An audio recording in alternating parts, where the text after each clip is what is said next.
La historia de Irak se ha escrito con sangre. Los antiguos reyes, al mando de los mejores ejércitos del mundo, estaban interesados solo en una cosa: el dominio total. Y sus ciudades e imperios, los primeros sobre la faz de la tierra, surgieron y se destruyeron con guerras, invasiones y conquistas. Fue una época sembrada por el terror que no me hubiese gustado vivir. A través de los siglos, esta tierra conflictiva que marcó el inicio de la historia mundial ha sido atacada por numerosos enemigos extranjeros. Se dieron la vuelta y básicamente asesinaron por la espalda a los enemigos con lanzas y hachas. En la Edad Moderna, Irak se ha convertido en el escenario del imperialismo europeo y más recientemente en el protagonista de la política extranjera americana. Debió de haber sido uno de los regímenes más horribles y opresivos de la historia, comparable incluso con los fascistas de Europa. De Sargón el Grande a Saddam Hussein, estos fueron los reyes de Babilonia.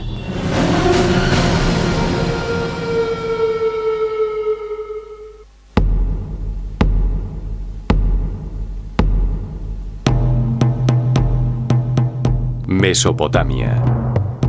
La palabra griega que define al antiguo Irak significa región entre dos ríos, el Tigris y el Éufrates. La llanura de Mesopotamia formaba parte de la Medialuna Fértil, un territorio provisto de agua abundante, el ambiente perfecto para el florecimiento de la civilización. En esta región se desarrolló una avanzada cultura tribal mucho antes que en Egipto, Grecia y Roma. Las tribus se convirtieron en asentamientos y los asentamientos en ciudades. En el 3500 a.C., al sur de Mesopotamia, en una región también conocida como Sumer, surgieron las primeras ciudades del mundo: Uruk y Ur. En este lugar se desarrolló, por primera vez en el planeta, todo lo social, lo político y lo tecnológico que normalmente asociamos a la vida civilizada.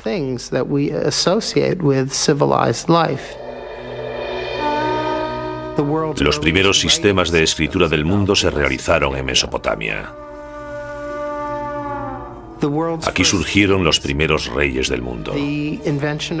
Aquí se inventó la rueda, se inventó el arado, se instauró el Estado como forma de organización de la vida política.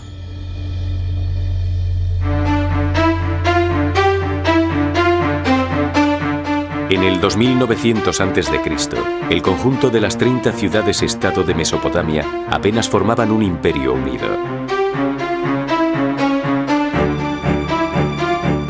Cada una tenía su propio rey, sus propios dioses y su propia zona de campos de cultivo. Las ciudades rivales crearon alianzas para reforzar su independencia o para conquistar a los habitantes del lugar. Las distancias entre las ciudades en realidad eran bastante pequeñas, y debido a que el agua del terreno era un bien muy preciado, en cuanto alguna ciudad tenía la más mínima ventaja, entraba en guerra.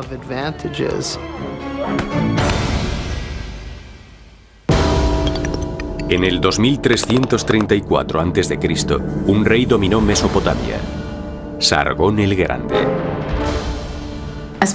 Parece ser que no sobrevivió ninguna imagen de Sargón. Pero podemos imaginarnos su aspecto.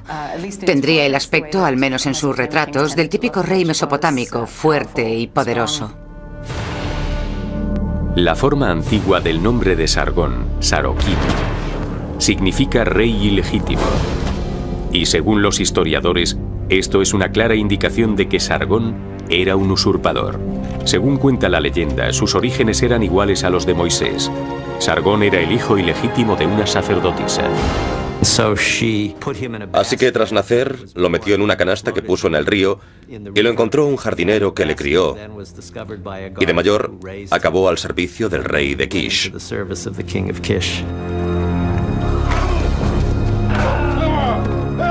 Emprendedor, ambicioso y despiadado, Sargón derrocó a Urzababa, el rey de Kish, y se declaró nuevo gobernante de la ciudad. También reinó en Nagadé, la capital de la ciudad que construyó al norte de Sumer, en el estado de Akkad, aunque su localización precisa es todavía incierta. Con la ayuda del ejército acadio, Sargón empezó a tomar el control del sur de Mesopotamia.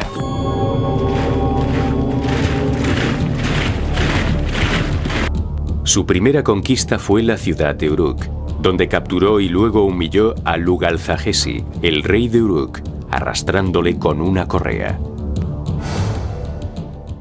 Y tras conquistar Uruk, conquistó otras ciudades del sur de Mesopotamia. Luego parece que por alguna razón decidió no seguir. Él no era como los anteriores reyes sumerios. No le bastaba con lidiar batallas locales. Quería luchar contra lo que se llamaba el mundo conocido. Sorprendentemente, hizo precisamente eso. Durante su reinado de 56 años, Sargón conquistó el norte de Mesopotamia, el norte de Siria y finalmente llegó al Mediterráneo y conquistó el sudeste de Turquía. Sargón construyó el primer imperio del mundo. Fue el primer rey que se hizo con las tierras en las que vivía gente de diferentes nacionalidades, que hablaban otros idiomas y tenían dioses diferentes. Fue muy admirado por los reyes mesopotámicos de aquella época. Estableció las reglas básicas de lo que es ser un verdadero emperador. El imperio de Sargón no era solo único en extensión, sino también en organización. Intentó unificar esta extensa zona y reorganizarla como nadie lo había hecho jamás.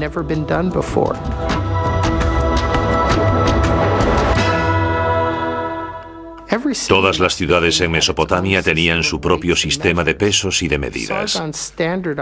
Sargón estandarizó los sistemas de peso y de medidas en toda la zona conquistada. Y al hacer esto, hizo posible el comercio entre ciudades alejadas entre sí. Las nuevas ideas de Sargón no estaban limitadas a la construcción de su imperio, también concernían a lo militar. Fue el primer rey que tuvo un ejército permanente.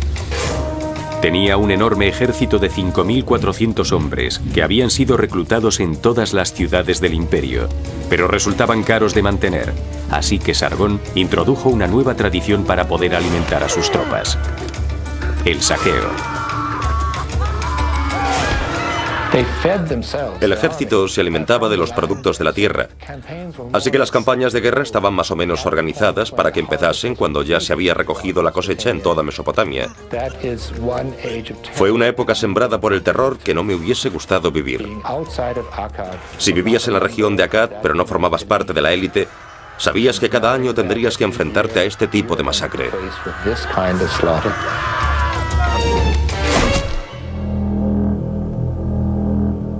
Sargón reinó hasta su muerte en el 2279 a.C. Su dinastía continuó gobernando durante otros 82 años. A pesar de que el imperio acadio fue un imperio grandioso, también demostró su fragilidad. En el 2197 a.C., el reino cayó en manos de unos enemigos que provenían de los montes Zagros en Persia. Pronto surgiría un nuevo rey, Hammurabi, que veía en Sargón su modelo a seguir, creará sin ayuda de nadie una legendaria ciudad. Y de repente aparece en las fronteras con su ejército preparado para luchar.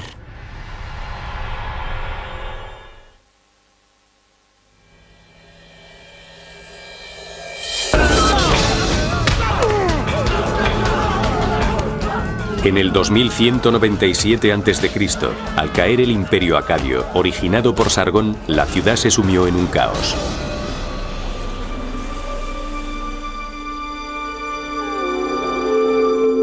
Finalmente, en el 2112, los reyes de Ur consiguieron la estabilidad. Entonces, una nueva amenaza apareció por el noroeste. Unos nómadas llamados amoritas sembraron el miedo entre los mesopotámicos. Veían a los amoritas como bárbaros. Les describían como gente que no cultivaba alimentos, que no vivían en casas, sino en tiendas. No enterraban a sus muertos el día del fallecimiento. No cocinaban la carne.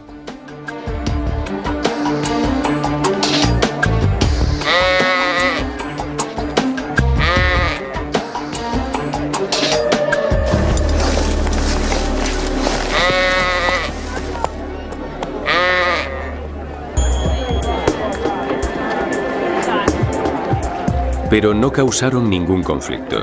En el 1900 a.C., los amoritas ya estaban completamente adaptados a la vida mesopotámica.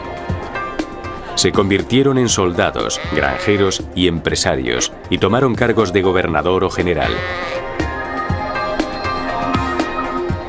Consolidaron su integración en Mesopotamia fundando dinastías en las ciudades de Isin, Larsa, Esnuna y Babilonia.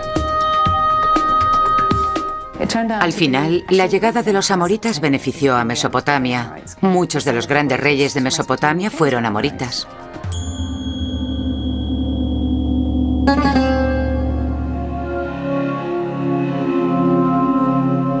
En el 1792 a.C., el mejor gobernante de la dinastía amorita de Babilonia, Hammurabi, subió al trono como su sexto rey.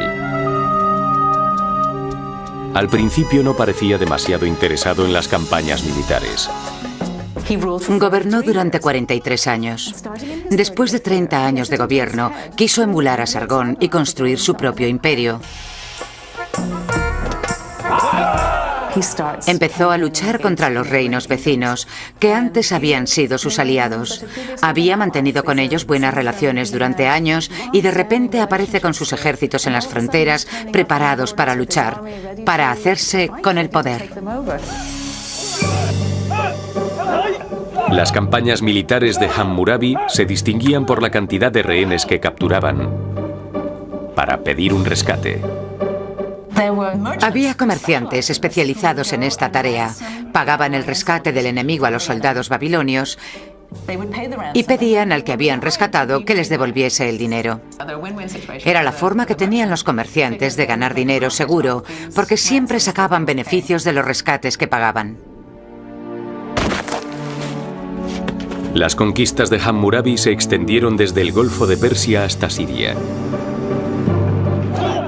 A pesar de que su imperio no fue tan grande como el de Sargón, los historiadores consideraron a Hammurabi como el constructor de imperios más importante desde Sargón. Sin embargo, él no se parecía al antiguo rey. Sargón utilizaba su poder y tácticas casi terroríficas para controlar a la gente. Mientras que Hammurabi se presenta ante el pueblo como un político moderno que desea el amor del pueblo. Quiere gustar a la gente. Instauró leyes para proteger al pueblo, no para obligarles a someterse. La fama de Hammurabi creció con sus conquistas, pero realmente obtuvo su grandeza con su interpretación de la justicia. Hacia finales de su reinado, puso varios monumentos en sus ciudades. El más grande, que aún se conserva, es una losa de piedra que se conoce hoy en día como la Estela de Hammurabi, donde están grabadas las 282 leyes del Código de Hammurabi. Están grabadas en una escritura en forma de cuña llamada cuneiforme, la primera escritura conocida desarrollada en Sumer a finales del cuarto milenio antes de Cristo. Si un esclavo le dice a su señor, no eres mi señor, el señor puede cortarle la oreja al esclavo.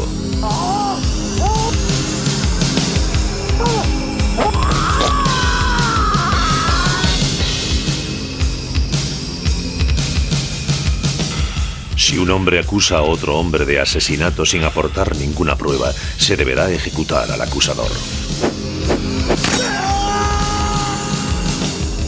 Si una mujer no es discreta y por tanto no cuida de su casa y desacredita a su marido, hay que arrojar a esta mujer al agua.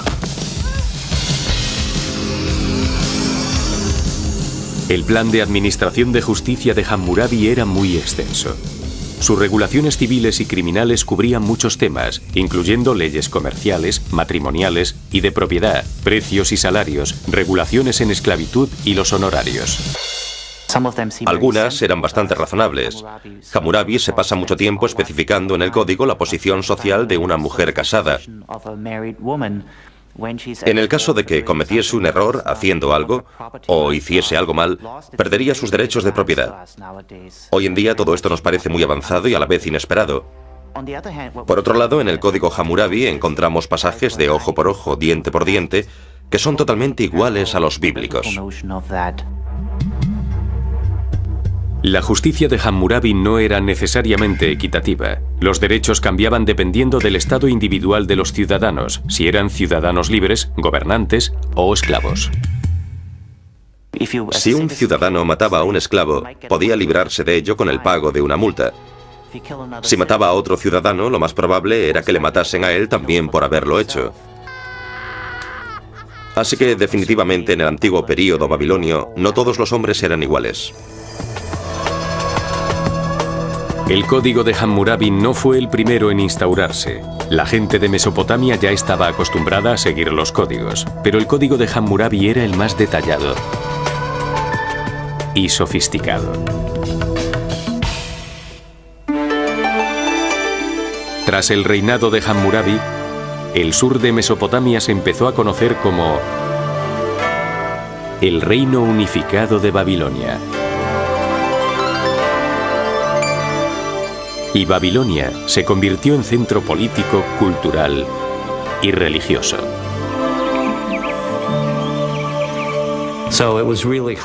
Así que en realidad todo lo que hizo Hammurabi convirtió a Babilonia en lo que es y en lo que será bajo el dominio del neobabilonio Nabucodonosor, que la convertirá en la gran metrópolis del mundo antiguo.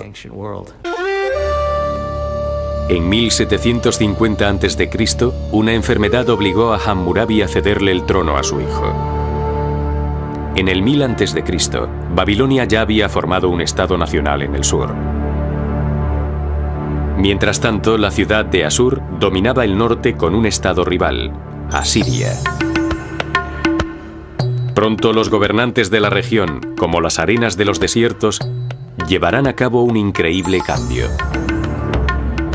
Babilonia luchará por la obtención del poder contra el norte de Mesopotamia, el hogar de los soldados más antiguos del mundo.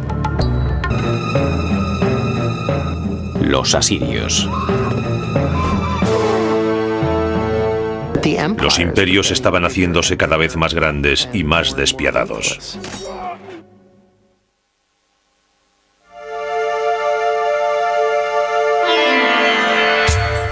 Los asirios, que eran semitas, llevaban habitando Mesopotamia desde hacía al menos 4000 años. En el siglo IX a.C., sus conquistas ya se habían extendido mucho más allá de Asur, la capital y principal ciudad de Asiria. Del 885 a.C. al 860 a.C., el rey asirio Asurnasipal II se concentró principalmente en los asuntos militares. Quería construir una nueva Asiria. Más de 100 años atrás había sido una gran potencia y Asurnasipal estaba decidido a que volviera a serlo. Todo su gobierno estaba centrado en asuntos militares. La campaña de Asurnasipal sirvió de ejemplo para los futuros reyes de Asiria, que construyeron imperios de manera despiadada y decidida. Los relieves esculpidos en las paredes de los palacios de los reyes asirios muestran a los soldados haciendo pedazos las murallas de las ciudades enemigas. Se ven barcos de guerra con artefactos. Se ven carros de guerra. Se ve todo el calvario. Se ve a la infantería excavando túneles bajo las murallas de las ciudades que están sitiando. Los imperios estaban haciéndose cada vez más grandes y cada vez más despiadados. Asurnasipal fue terriblemente cruel con los prisioneros de guerra y con sus propios súbditos cuando protestaron por la subida de impuestos. Intentaba imponer su criterio de la manera más brutal posible. Describía con detalles truculentos cómo despellejaba a la gente, poniendo las pieles en las murallas de la ciudad y haciendo montañas de cabezas decapitadas. Algo realmente horrible.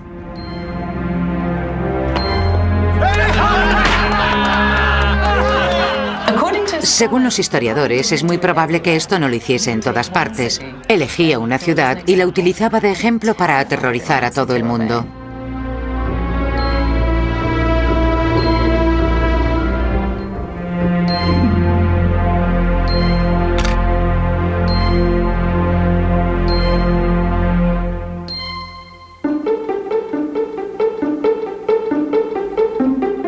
Cuando murió Ashurnasirpal en el 860 a.C., su reino llegaba hasta el norte, a las fronteras del este de Turquía y el mar Mediterráneo. En el siglo siguiente a su reinado, entre la monarquía asiria predominaba el deseo de controlar Babilonia. Los reyes asirios querían ser los reyes del universo, dominar el mundo. Pero no sabían lo grande que era el mundo.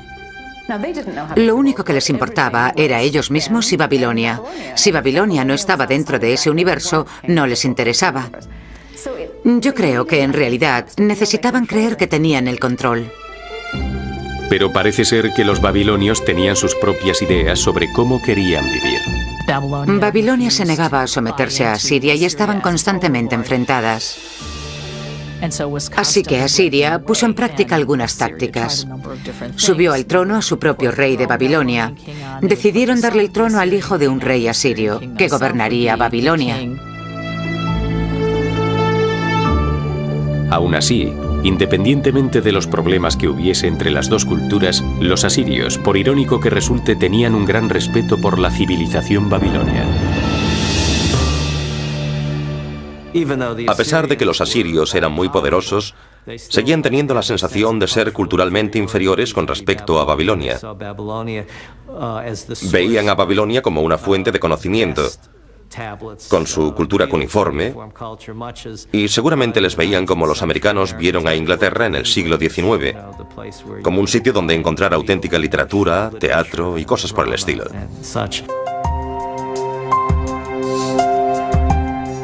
Los asirios también sentían un vínculo muy fuerte con los babilonios.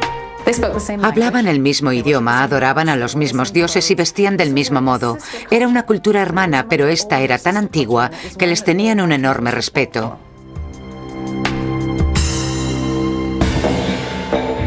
Pero esto cambió a principios del 704 a.C. con el reinado del rey asirio Sennacherib. Su ejército avanzó hacia el sur varias veces para crear conflicto en Babilonia. Puso en el trono de Babilonia a un rey que utilizó de títere y luego lo sustituyó por su hijo, el príncipe heredero. Era su hijo preferido, el mayor, que se convertiría en el rey de Asiria después de él. Creía que supuestamente a los babilonios les estaba haciendo un gran favor ofreciéndoles a su hijo. En el 668 a.C., el hijo de Sennacherib, Ashurnadinshumbe, fue capturado y matado por un soldado del ejército invasor. Sennacherib culpó a los babilonios por no haber sabido protegerle y defenderle. Su relación con los babilonios fue empeorando hasta que al final hizo lo que era en cierto sentido impensable: atacó Babilonia. Y fue algo realmente brutal. Golpeé al enemigo con la fuerza de una tormenta enfurecida. Aniquilé al enemigo con flechas y lanzas. Aplasté sus cuerpos. Les corté las gargantas como si fuesen corderos.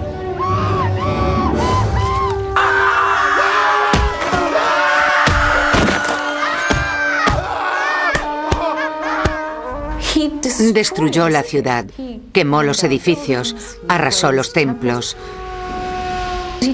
cogió las estatuas de los dioses y ordenó a sus soldados que las destruyeran. Eso era una verdadera profanación, un sacrilegio. Entonces maldijo la ciudad. Dijo, nadie podrá reconstruir Babilonia en 70 años. Las acciones de Sennacherib enfurecieron a los asirios, que creyeron que la destrucción de Babilonia atraería la ira de los dioses. Incluso los miembros de su propia familia estaban descontentos con él. Su propio hijo le mató. Circulaban dos historias sobre cómo había muerto. Una era que había sido apuñalado. Y la otra, que su hijo había cogido una enorme estatua de un toro y se la había tirado a su padre, cayéndole a este encima. ¡Qué manera más horrible de morir!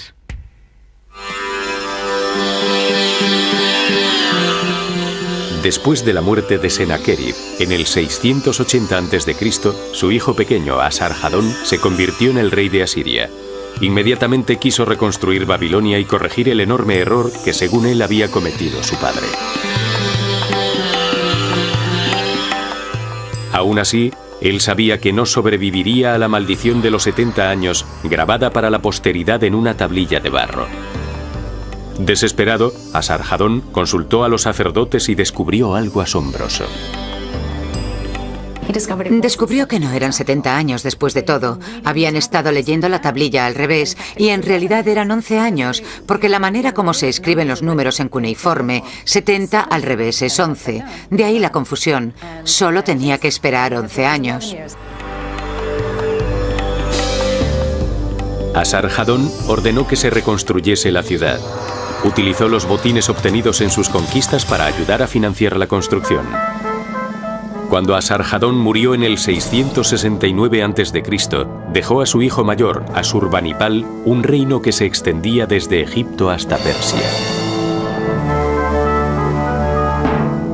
Asurbanipal fue uno de los gobernantes de Mesopotamia más cultos, porque tenía una habilidad única. Dijo, yo, Asurbanipal, puedo leer y escribir. Quería tener una colección de todos los trabajos literarios de su reino y guardarlos en su palacio de Nínive.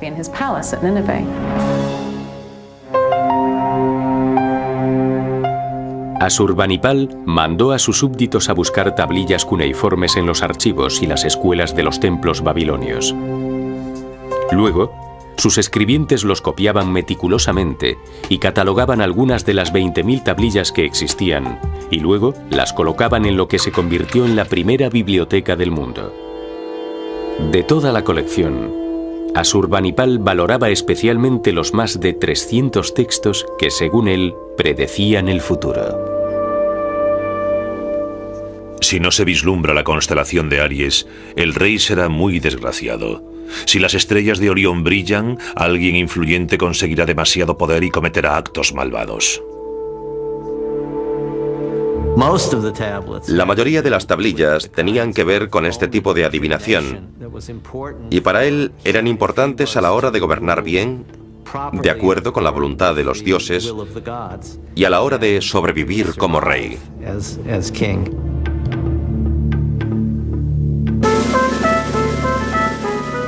Asurbanipal no era solo un hombre culto, sino también un líder militar. Bajo su mandato, el imperio asirio controló todo Oriente Próximo, la tierra más grande jamás gobernada bajo mandato asirio. Así que para ellos eso era el universo.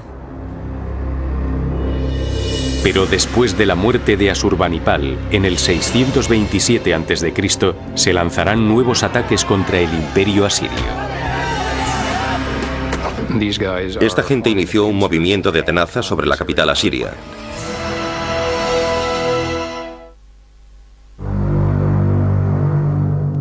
A finales del siglo VII a.C., Babilonia estaba sumida en el caos. Asurbanipal, el rey asirio, que también había reinado en Babilonia, había muerto. Antiguamente, en Oriente Próximo, en cuanto moría un rey, todo el mundo intentaba huir, aprovechando que era el momento más débil del imperio. Entonces es cuando se produce un caos, porque todos quieren ocupar el trono.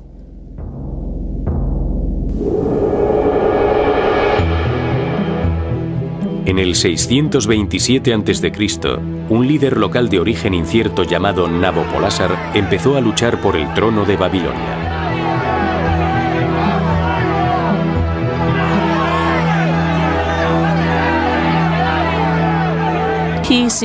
Al parecer había sido gobernador de Babilonia, porque en el primer milenio en Babilonia había distintos grupos étnicos y él parece ser que estaba a cargo de uno de ellos.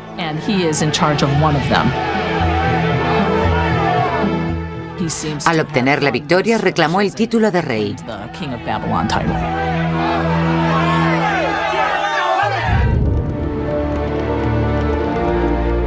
Nabopolásar alardeaba de ser un rey dedicado a su pueblo y estaba decidido a conseguir la independencia entre el sur y el norte de Mesopotamia. En el 626 a.C. inició la guerra contra el gobierno asirio de Babilonia.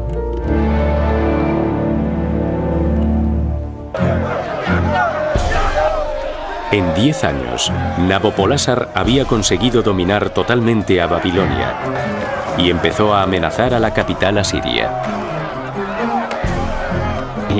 Empieza a expulsar a las tropas asirias y luego se dirige hacia el norte, hacia el centro de Asiria. En el 615, cuando estaba con los ejércitos asirios dirigiendo los ataques a Asiria,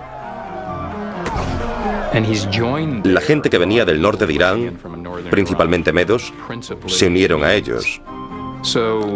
Así que este ejército, ayudado por otros hombres, estaba preparado para realizar un movimiento de tenaza en el interior de Asiria. En el 614 a.C., los medos saquearon la ciudad de Nimrud y un año después tomaron Asur, el centro espiritual y cultural de Asiria. En el 612, una coalición de medos y babilonios entró en Nínive y tras 3 meses de sitio, Nínive se rindió. El poderoso imperio asirio estaba acabado. En la conquista, Asiria es víctima de su propia maximización. No es un país cuyo poder está necesariamente basado en tratados. En cuanto el poder asirio empieza a debilitarse, básicamente se queda sola y se derrumba. La victoria de Nabopolásar contra su rival más antiguo fue bastante dulce. Masacraron la tierra de Asiria. La convirtieron en un terreno hostil con un montón de ruinas.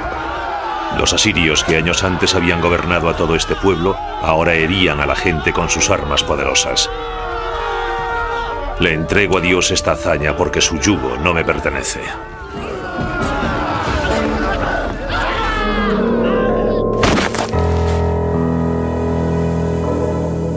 En el 605 a.C. murió Nabopolásar y le sucedió como rey de Babilonia su hijo mayor, Nabucodonosor II.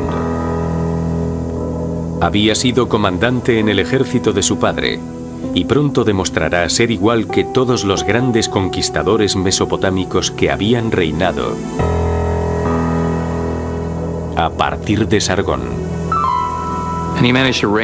Se las arregló para reinar más de 40 años, durante los cuales estableció el control sobre la mayoría de los territorios occidentales del antiguo imperio asirio.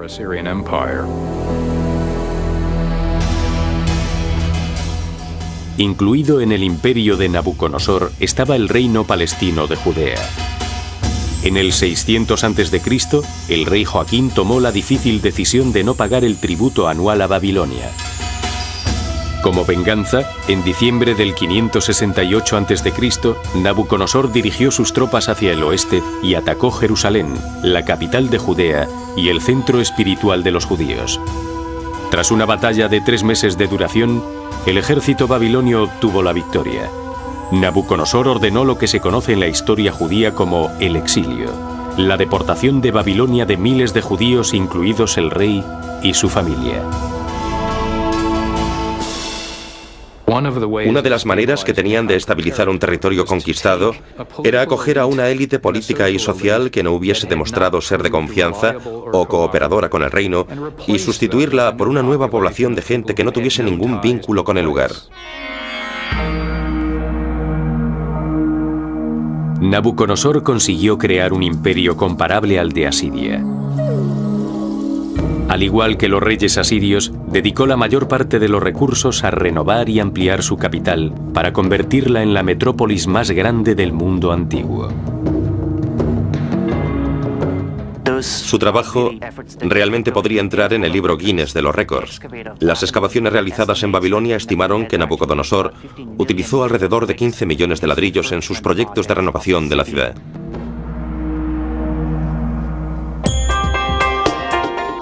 Aparentemente, Nabucodonosor era un perfeccionista. La ceremonial Puerta de Ishtar, con su representación de animales mitológicos, fue reconstruida 3 veces. Los leones de la puerta representan a la diosa Ishtar, mientras que un demonio llamado Mushushu representa a Marduk, el dios principal de los babilonios y jefe del panteón mesopotámico. Desde la época de Hammurabi, Marduk ha sido uno de los grandes dioses de Oriente Próximo. No es el dios de nada en particular, pero consiguió conquistar a una diosa malvada llamada Tiamat, la diosa del mar. Él cogió su cuerpo y lo dividió en 2. Con la parte de arriba creó los cielos y con la parte de abajo creó la tierra.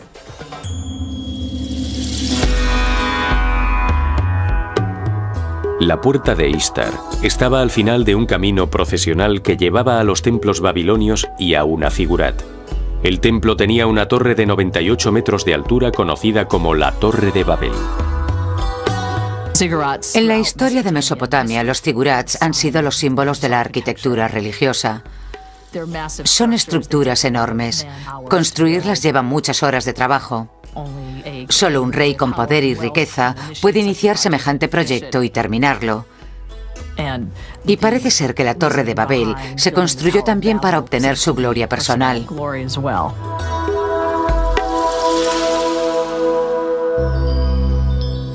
Dentro del magnífico palacio de Nabucodonosor había jardines colgantes. El historiador griego Heródoto los definió como una de las maravillas del mundo. Supuestamente, los jardines habían sido construidos para la mujer del rey, una princesa iraní que echaba de menos su país y se consolaba con ver las terrazas de los edificios y las plantas exóticas. Sin embargo, los jardines colgantes de Babilonia puede que no sean más que un mito. Desgraciadamente, en los textos mesopotámicos no hay nada que indique su existencia. Por otro lado, es cierto que una de las cosas que hizo el rey mesopotámico fue crear impresionantes jardines reales que utilizaba para presumir de las plantas y animales que tenía el imperio. Esta era una de las maneras que tenía de mostrar la escala y el alcance de su conquista, porque daba una imagen de un poder vivo, verde y floreciente.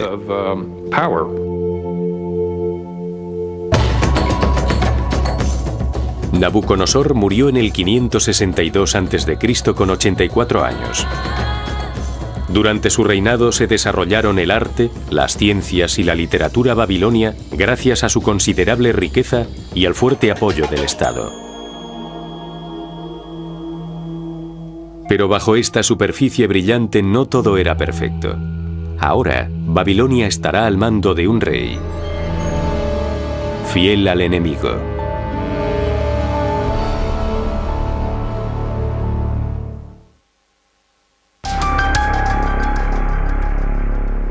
En junio del 556 a.C., tras un sangriento golpe de estado, un plebeyo llamado Nabónides se convirtió en rey de Babilonia. Enseguida fue odiado por los sacerdotes y la gente del lugar. No solo declaraba haber sido un súbdito leal del viejo enemigo de la ciudad, Asiria, sino que también ignoraba al dios principal de Babilonia, Marduk, a favor del dios de su madre.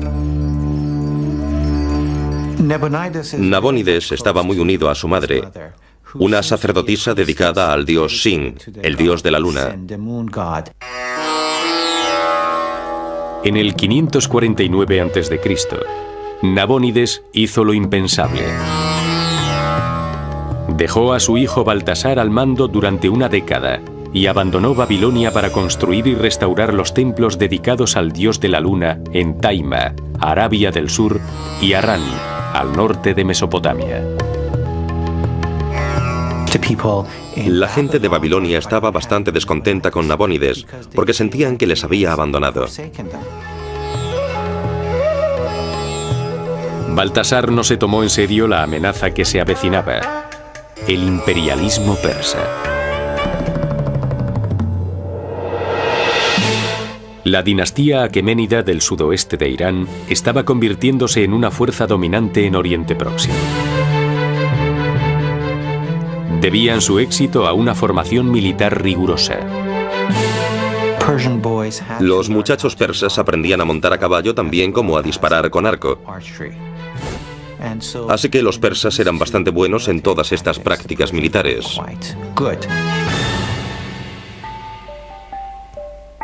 En el 559 a.C., un nuevo rey aqueménida ocupó el trono.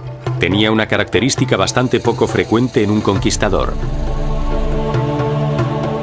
la tolerancia. Se llamaba Ciro el Grande.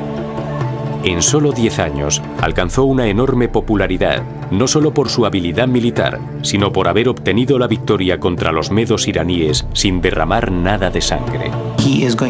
Llevará a cabo una increíble campaña de guerra en la que primero conquistará la meseta iraní gobernada por los medos. Antes de la batalla, un gran número de soldados del ejército medo se pusieron del lado de Ciro y abandonaron al gobernador medo, y por tanto, él ganó la batalla antes de que ésta comenzase. En el 546 a.C., Ciro tenía un enorme imperio que se extendía desde Asia Menor, en el oeste, hasta la meseta iraní en el este. Lo único que quedaba era Babilonia, el centro político, cultural y religioso, y los territorios babilonios de Siria, el Líbano y Palestina. Conquistarlos significaría el nacimiento de un nuevo imperio mundial, algo a lo que Ciro era incapaz de resistirse. Babilonia es el centro del mundo. Es la capital del mundo en ese momento. Una vez Ciro conquiste Babilonia, la historia mundial cambiará radicalmente. Será el dueño de la capital del mundo.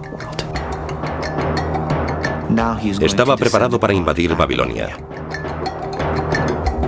En el 539 a.C., Nabónides regresó demasiado tarde para salvar su reino.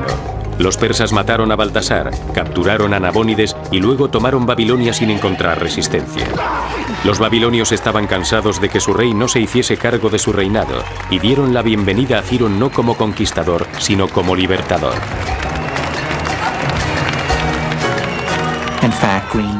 De hecho, pusieron coronas de laureles a sus pies. En la ciudad reinaba un estado de paz.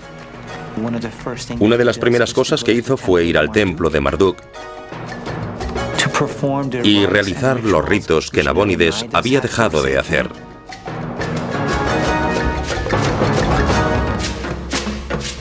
Nabónides fue exiliado a Irán, donde gracias a la política de amnistía persa le dieron un puesto en el gobierno. A Ciro se le otorgó el título de rey de Babilonia y rey de las tierras.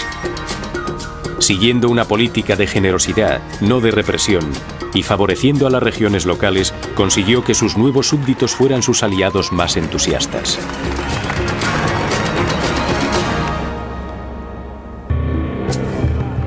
Ciro también se ocupó de la población judía de Babilonia y en el 537 a.C. permitió que 40.000 exiliados volviesen a Palestina. Los judíos le consideraban su salvador porque les había liberado de 60 años de esclavitud.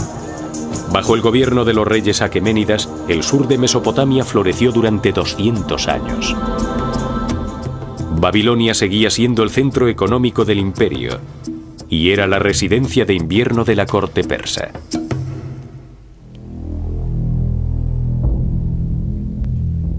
En el 336 a.C., en la era de Darío III, la incompetencia de algunos gobernantes y multitud de rebeliones habían ido debilitando al imperio persa. 5 años después, a los 50 años, Darío tuvo que defender a Babilonia contra el rey de Macedonia de 22 años. Alejandro Magno.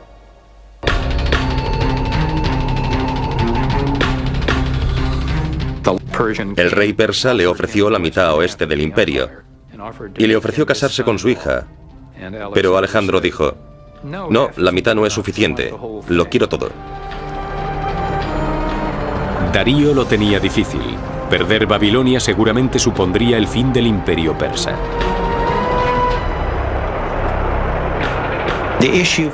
El problema de los persas era que si le cedían Mesopotamia, la meseta iraní se quedaría al descubierto. Y por tanto Darío tenía que oponer resistencia en Babilonia. Era muy importante que la batalla la ganasen los persas. Octubre del 331 a.C. Darío y Alejandro se preparan para luchar en Gaugamela, al norte de Mesopotamia. Darío está seguro de su victoria. Los persas fueron los que eligieron el campo de batalla, y según los textos griegos sobre esta batalla, incluso prepararon este campo de batalla lo mejor posible para poder beneficiar a su ejército. Era un valle muy abierto, una llanura muy extensa, y la eligieron porque allí ellos podían utilizar sus carros de guerra con más facilidad. De hecho, el arma secreta de Darío era un nuevo carro de guerra con el que creía que obtendría una gran ventaja. Eran carros de guerra grandes y pesados, y habían colocado espadas en las ruedas, espadas rotantes que supuestamente iban a ser como gigantes terribles que atacarían a toda la infantería y provocarían semejante escabechina que los soldados del ejército se verían obligados a rendirse. Pero Darío subestimó a Alejandro, que tenía su propio as en la manga. Su infantería había estado practicando durante bastante tiempo este tipo de ataque. Así que cuando los carros de guerra se acercaron, ellos se movieron hacia un lado. Los carros pasaron de largo. Ellos dieron la vuelta y su estrategia consistió en coger las lanzas, las hachas y matar por la espalda a los que iban en los carros. Fue toda una estrategia. Atacaron por la espalda al ejército más poderoso.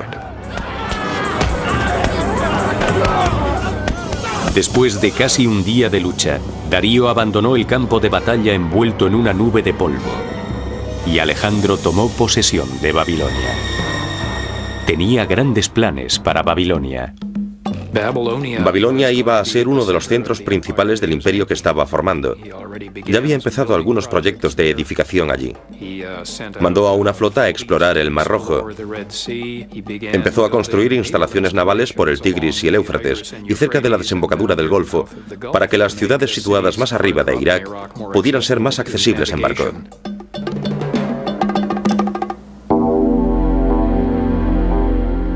Los planes de Alejandro nunca se completaron. En junio del 232 a.C., durante una estancia en Babilonia, en el antiguo palacio de Nabucodonosor, el rey de 33 años enfermó de una fiebre y murió por causas desconocidas.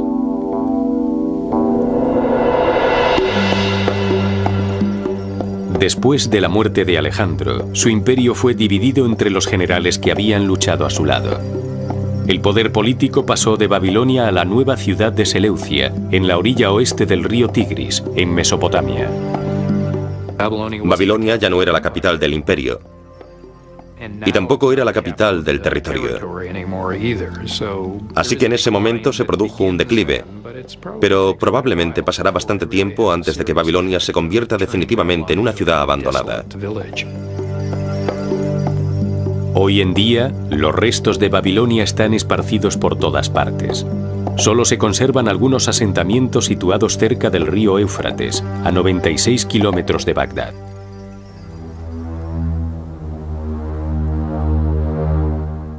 En los siguientes 900 años, Mesopotamia será gobernada por una serie de dinastías griegas y persas. Pero habrá una conquista que será realmente definitiva en la formación de lo que luego se convertirá en el país de Irak. Cualquier esfuerzo que hagas para que el Islam se extienda por el mundo, para convertirte en un mejor musulmán, para mejorar la situación de los musulmanes, se considera una yihad.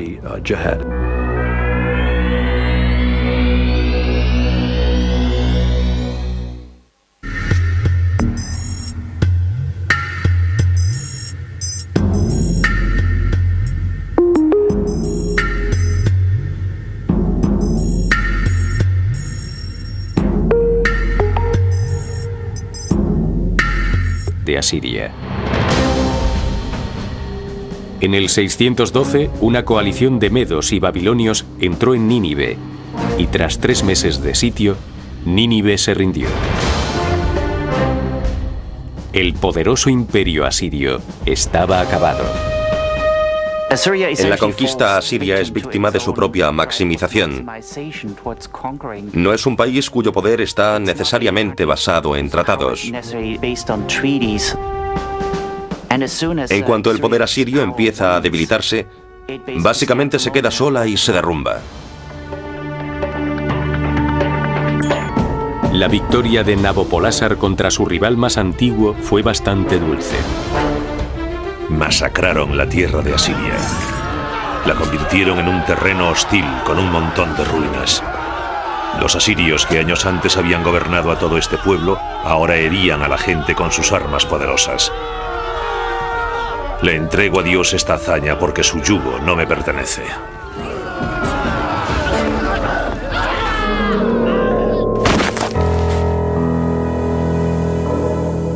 En el 605 a.C. murió Nabopolásar, y le sucedió como rey de Babilonia su hijo mayor, Nabucodonosor II. Había sido comandante en el ejército de su padre, y pronto demostrará ser igual toda la zona conquistada. Y al hacer esto, hizo posible el comercio entre ciudades alejadas entre sí. Las nuevas ideas de Sargón no estaban limitadas a la construcción de su imperio, también concernían a lo militar. Fue el primer rey que tuvo un ejército permanente. Tenía un enorme ejército de 5.400 hombres que habían sido reclutados en todas las ciudades del imperio, pero resultaban caros de mantener, así que Sargón introdujo una nueva tradición para poder alimentar a sus tropas: el saqueo. El ejército se alimentaba de los productos de la tierra, así que las campañas de guerra estaban más o menos organizadas para que empezasen cuando ya se había recogido la cosecha en toda Mesopotamia. Fue una época sembrada por el terror que no me hubiese gustado vivir. Si vivías en la región de Akkad, pero no formabas parte de la élite, sabías que cada año tendrías que enfrentarte a este tipo de masacre.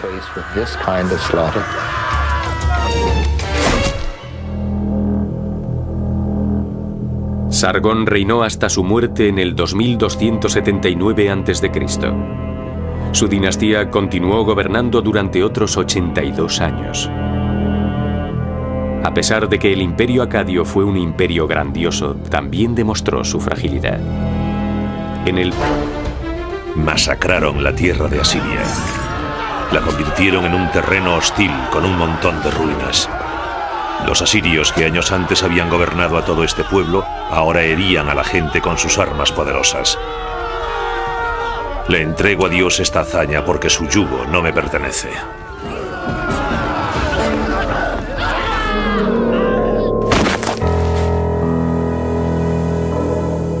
En el 605 a.C. murió Nabopolásar, y le sucedió como rey de Babilonia su hijo mayor, Nabucodonosor II.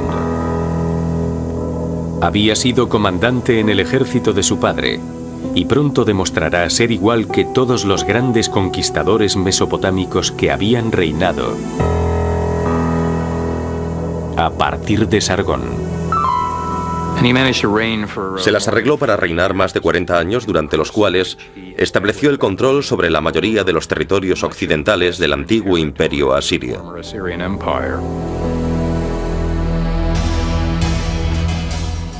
Incluido en el imperio de Nabucodonosor estaba el reino palestino de Judea. En el 600 a.C., el rey Joaquín tomó la difícil decisión de no pagar el tributo anual a Babilonia. Como venganza, en diciembre del 568 a.C., Nabucodonosor dirigió sus tropas hacia el oeste y controlar Babilonia. Los reyes asirios querían ser los reyes del universo, dominar el mundo. Pero no sabían lo grande que era el mundo. Lo único que les importaba era ellos mismos y Babilonia. Si Babilonia no estaba dentro de ese universo, no les interesaba.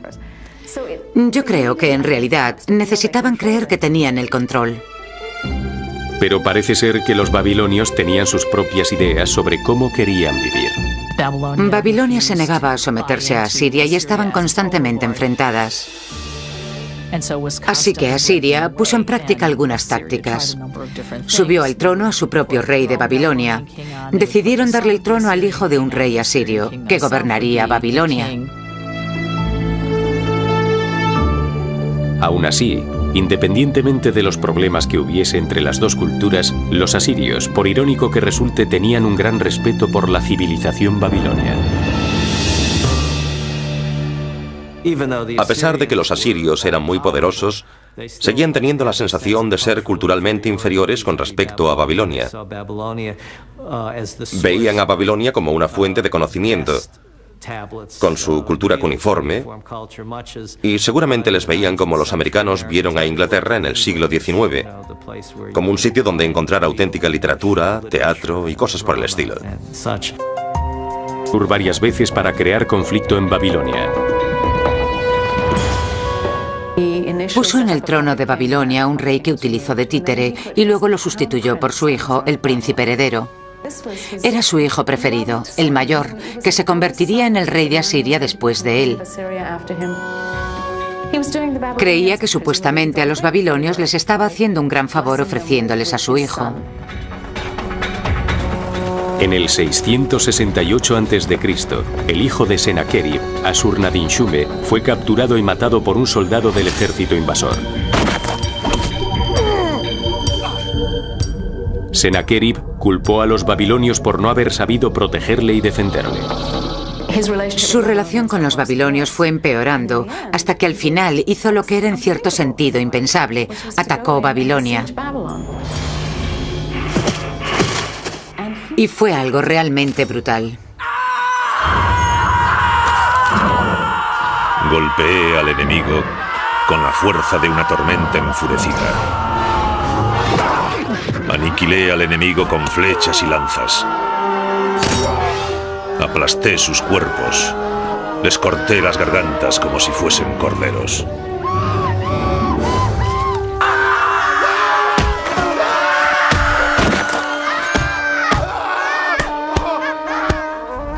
Sembraron el miedo entre los mesopotámicos.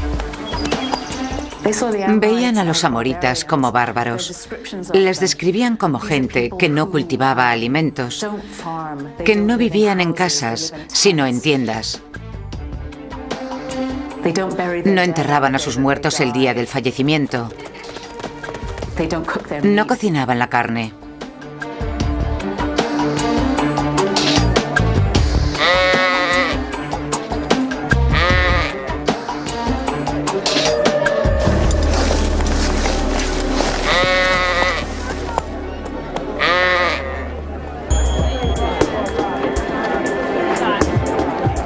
Pero no causaron ningún conflicto. En el 1900 a.C., los amoritas ya estaban completamente adaptados a la vida mesopotámica. Se convirtieron en soldados, granjeros y empresarios, y tomaron cargos de gobernador o general. Consolidaron su integración en Mesopotamia fundando dinastías en las ciudades de Isin, Larsa, Esnuna y Babilonia. Al final, la llegada de los amoritas benefició a Mesopotamia. Muchos de los grandes reyes de Mesopotamia fueron amoritas.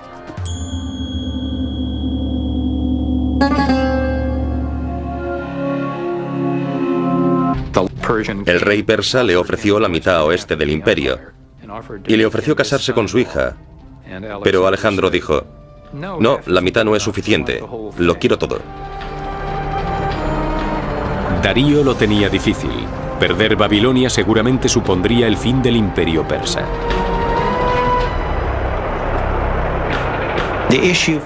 El problema de los persas era que si le cedían Mesopotamia, la meseta iraní se quedaría al descubierto. Y por tanto Darío tenía que oponer resistencia en Babilonia. Era muy importante que la batalla la ganasen los persas. Octubre del 331 a.C. Darío y Alejandro se preparan para luchar en Gaugamela, al norte de Mesopotamia. Darío está seguro de su victoria. Los persas fueron los que eligieron el campo de batalla, y según los textos griegos sobre esta batalla, incluso prepararon este campo de batalla lo mejor posible para poder beneficiar a su ejército. Era un valle muy abierto, una llanura muy extensa, y la eligieron porque allí ellos podían utilizar sus carros de guerra con más facilidad. De hecho, el arma secreta de Darío era un nuevo carro de guerra con el que creía que obtendría una gran ventaja. Eran carros de guerra. Ver las terrazas de los edificios y las plantas exóticas. Sin embargo, los jardines colgantes de Babilonia puede que no sean más que un mito. Desgraciadamente, en los textos mesopotámicos no hay nada que indique su existencia. Por otro lado, es cierto que una de las cosas que hizo el rey mesopotámico fue crear impresionantes jardines reales que utilizaba para presumir de las plantas y animales que tenía el imperio. Esta era una de las maneras que tenía de mostrar la escala y el alcance de su conquista, porque daba una imagen de un poder vivo, verde y floreciente.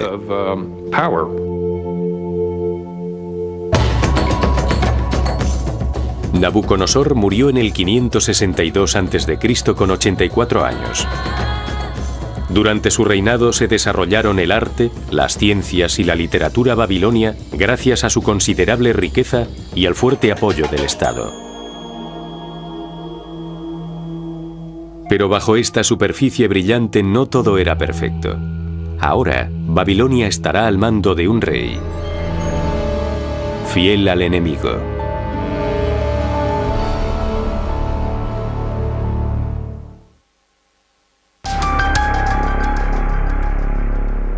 En junio del 556 a.C., tras un sangriento golpe de estado, decidida. Los relieves esculpidos en las paredes de los palacios de los reyes asirios muestran a los soldados haciendo pedazos las murallas de las ciudades enemigas.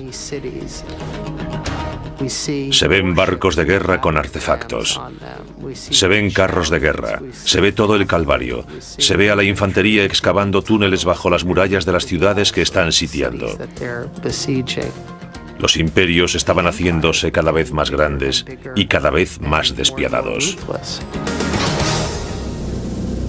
Asurnasipal fue terriblemente cruel con los prisioneros de guerra y con sus propios súbditos cuando protestaron por la subida de impuestos. Intentaba imponer su criterio de la manera más brutal posible. Describía con detalles truculentos cómo despellejaba a la gente, poniendo las pieles en las murallas de la ciudad y haciendo montañas de cabezas decapitadas. Algo realmente horrible.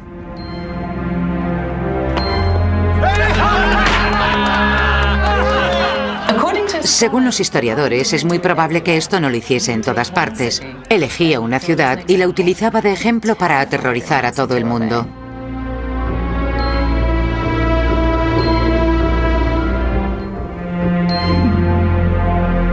Estaba preparado para realizar un movimiento de tenaza en el interior de Asiria. En el 614 a.C., los medos saquearon la ciudad de Nimrud. Y un año después tomaron Asur, el centro espiritual y cultural de Asiria. En el 612, una coalición de medos y babilonios entró en Nínive, y tras 3 meses de sitio, Nínive se rindió. El poderoso imperio asirio estaba acabado. En la conquista, Asiria es víctima de su propia maximización. No es un país cuyo poder está necesariamente basado en tratados.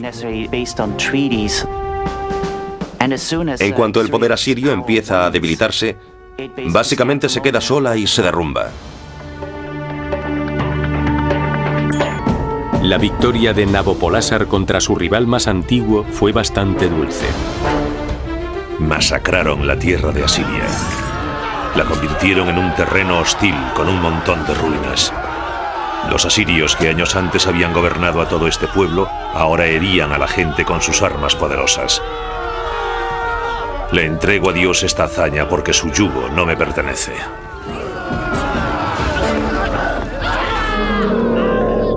Construidos para la mujer del rey, una princesa iraní que echaba de menos su país y se consolaba con ver las terrazas de los edificios y las plantas exóticas. Sin embargo, los jardines colgantes de Babilonia puede que no sean más que un mito. Desgraciadamente, en los textos mesopotámicos no hay nada que indique su existencia. Por otro lado, es cierto que una de las cosas que hizo el rey mesopotámico fue crear impresionantes jardines reales que utilizaba para presumir de las plantas y animales que tenía el imperio.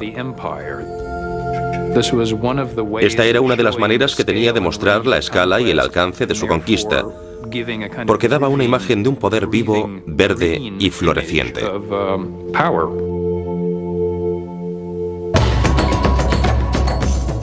Nabucodonosor murió en el 562 a.C. con 84 años. Durante su reinado se desarrollaron el arte, las ciencias y la literatura babilonia gracias a su considerable riqueza y al fuerte apoyo del Estado. Pero bajo esta superficie brillante no todo era perfecto. Ahora, Babilonia estará al mando de un rey fiel al enemigo.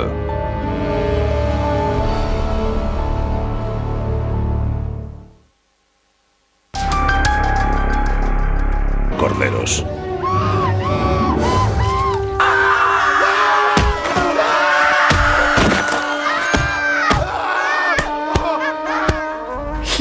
Destruyó la ciudad, quemó los edificios, arrasó los templos,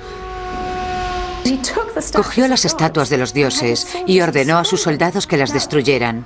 Eso era una verdadera profanación, un sacrilegio. Entonces maldijo la ciudad. Dijo, nadie podrá reconstruir Babilonia en 70 años. Las acciones de Sennacherib enfurecieron a los asirios, que creyeron que la destrucción de Babilonia atraería la ira de los dioses. Incluso los miembros de su propia familia estaban descontentos con él. Su propio hijo le mató. Circulaban dos historias sobre cómo había muerto. Una era que había sido apuñalado. Y la otra, que su hijo había cogido una enorme estatua de un toro y se la había tirado a su padre, cayéndole a este encima. ¡Qué manera más horrible de morir!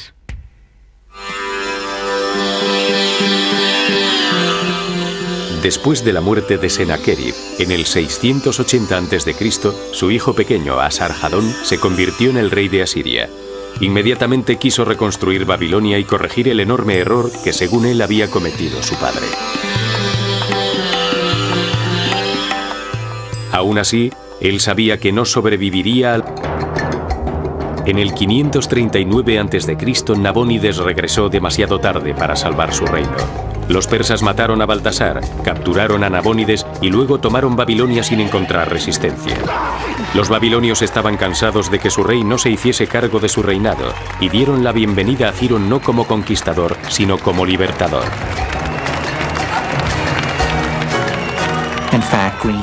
De hecho, pusieron coronas de laureles a sus pies. En la ciudad reinaba un estado de paz. Una de las primeras cosas que hizo fue ir al templo de Marduk y realizar los ritos que Nabónides había dejado de hacer.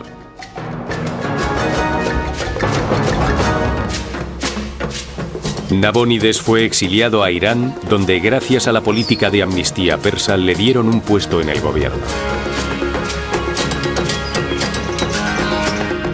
A Ciro se le otorgó el título de rey de Babilonia y rey de las tierras. Siguiendo una política de generosidad, no de represión, y favoreciendo a las regiones locales, consiguió que sus nuevos súbditos fueran sus aliados más entusiastas.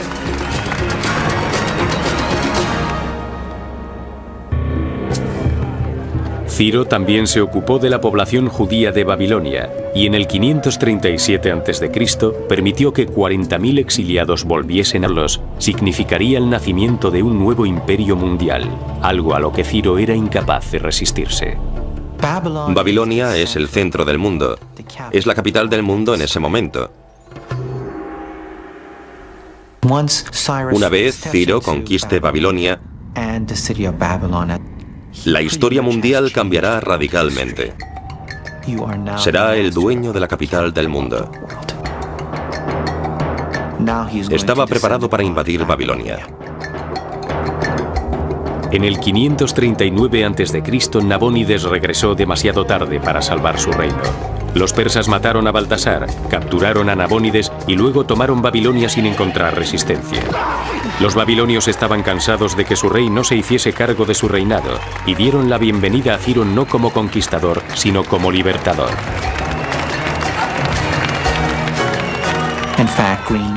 De hecho, pusieron coronas de laureles a sus pies.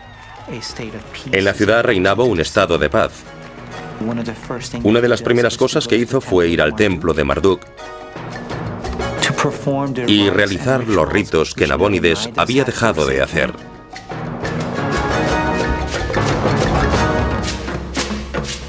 Nabónides fue exiliado a Irán, donde gracias a la política de amnistía persa le dieron un puesto en el gobierno.